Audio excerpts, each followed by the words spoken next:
యావత్ దేశాన్ని షాక్ గురిచేసిన ఘటన కోల్కతా ఆర్జికర్ మెడికల్ కాలేజీ హాస్పిటల్లో వైద్యురాలి అత్యాచారం. ఈ కేసులో దోషిగా తేలిన సంజయ్ రాయ్ మరణశిక్ష తప్పించుకున్నాడు. కోర్టు అతనికి జీవిత ఖైదు విధించింది. అత్యంత అరుదైన కేసు కాకపోవడమే ఇందుకు కారణంగా పేర్కొంది కోర్టు. కోర్టు తీర్పుపై స్పందించిన పశ్చిమ బెంగాల్ సీఎం మమతా బెనర్జీ సీబీఐపై వేలెత్తి చూపించారు. కేసు కోల్కతా పోలీసుల చేతుల్లో ఉంటే దోషికి తప్పకుండా మరణశిక్ష పడేదన్నారు దీది. ఆ దుర్మార్గుడు జీవితకాలం జైల్లో గడపనున్నాడు. యావజ్జీవం కారాగార వాసమే. కష్టపడి వైద్య విద్య చదువుకొని జూనియర్ డాక్టర్గా ట్రైనింగ్ తీసుకుంటూ బంగారు భవిష్యత్తు కోసం గొప్ప గొప్ప కలలు కంటున్న ఓ అమాయకురాలి జీవితాన్ని ఆ కిరాతకుడు చిదిమేశాడు. డాక్టర్గా సమాజ సేవ చేయాల్సిన యువతిని విగత జీవిగా మార్చేశాడు. ఆ దుర్మార్గుడికి కోల్కతా కోర్టు శిక్ష ఖరారు చేసింది. బతికున్నంత కాలం జైల్లో ఉంచాలని తీర్పునిచ్చింది.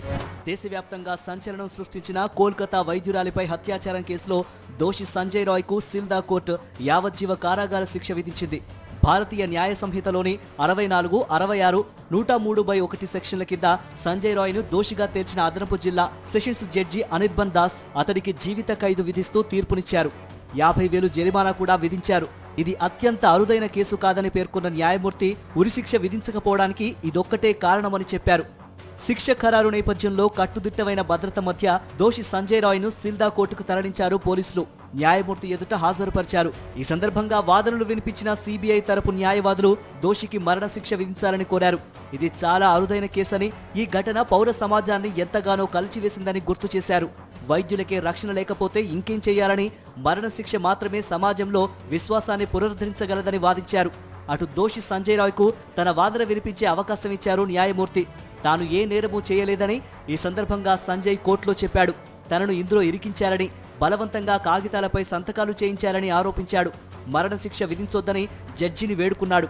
ఇరుపక్షాల వాదనలు విన్న న్యాయమూర్తి సంజయ్ రాయ్కు జీవిత ఖైదు విధిస్తూ తీర్పు వెలువరించారు.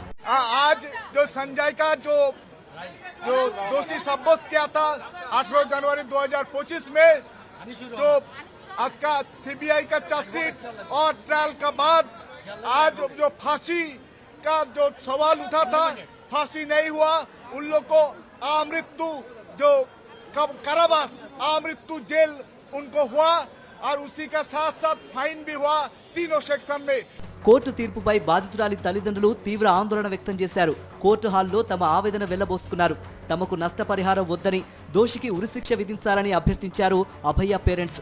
బాధిత కుటుంబానికి 17 లక్షల పరిహారం ఇవ్వాలని పశ్చిమ బెంగాల్ ప్రభుత్వాన్ని ఆదేశించింది సీల్దా కోర్టు. 31 ఏళ్ల వైద్యురాలిపై కోల్కతాలోని ఆర్జికర్ మెడికల్ కాలేజీ ఆసుపత్రిలో గత ఏడాది ఆగస్టు 9వ తేదీన హత్యాచార ఘటన జరిగింది. 162 రోజుల తర్వాత జనవరి 18న ఈ కేసులో తీర్పు వచ్చింది. సివిక్ వాలంటీర్ సంజయ్ రాయ్ను కోర్టు దోషిగా తేల్చింది. వైద్యురాలిపై సంజయ్ రాయ్ అత్యాచారానికి పాల్పడి ఆ తర్వాత గొంతు నురిమి హతమార్చినట్లు సిబిఐ రుజువు చేయగలిగిందని జడ్జి పేర్కొన్నారు. కోర్టు తీర్పుపై స్పందించిన బెంగాల్ ముఖ్యమంత్రి మమతా బెనర్జీ కోల్కతా పోలీసులు కేసు విచారించి ఉంటే దోషికి ఖచ్చితంగా మరణశిక్ష పడేలా చూసేవారమని పేర్కొన్నారు.